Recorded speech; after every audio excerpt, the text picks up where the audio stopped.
Hello, Miss and friends. I'm Mercy from Group 4. Our topic is content or document analysis.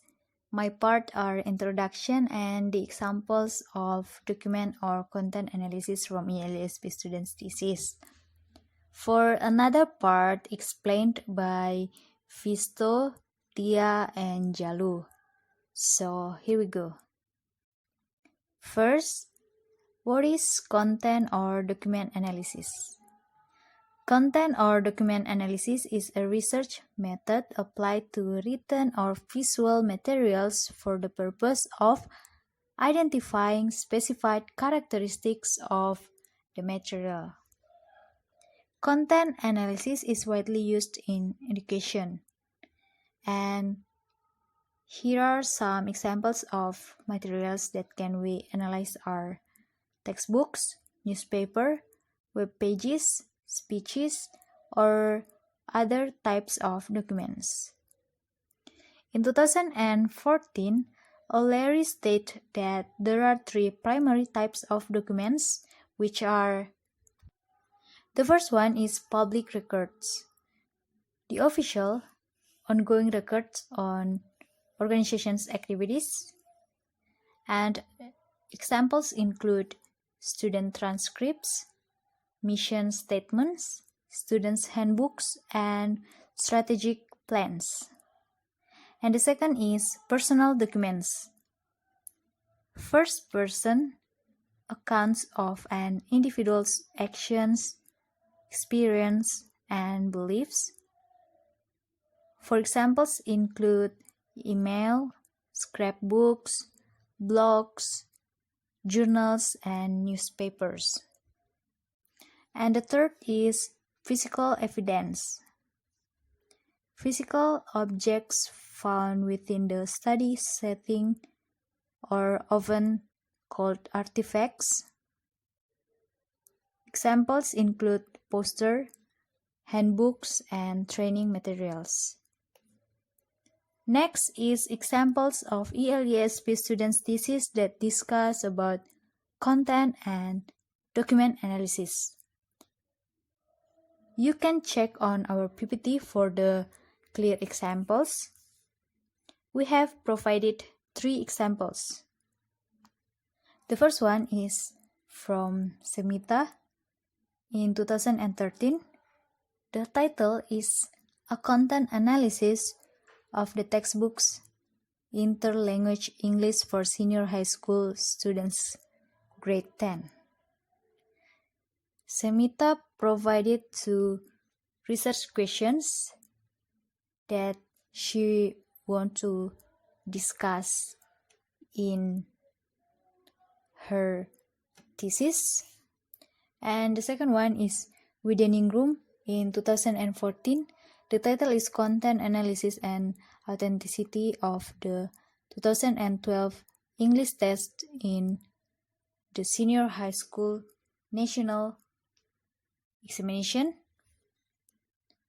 Also, she provided 2 research questions that she wants to discuss in her thesis. And the third one is Prasetyawati in 2016. The title is Content Analysis on Canggih Bahasa Inggris Workbook for 7th grade of junior high school. And she provided 1 research question, which is, to what extent does Canggih Bahasa Inggris Workbook appropriate is with the school curriculum? And these 3 examples, they analyze a content analysis. For the first one, of the textbook interlanguage. The second one of the 2012 English test. And the third one in the workbook for 7th grade of junior high school. You can see on our PPT And I think that's all for my part, and the other part will explained by my friends. And thank you very much. I am Rento Geong Bhago. My student number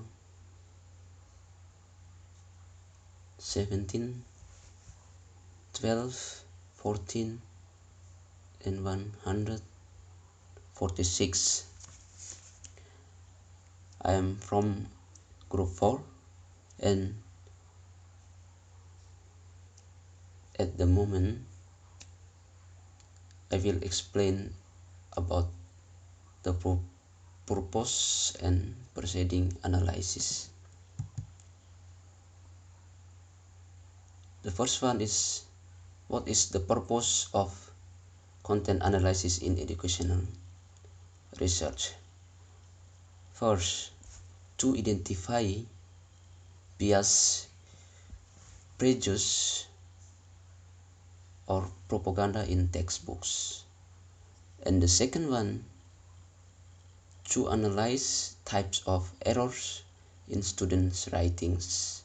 And the third one, to describe prevailing practices.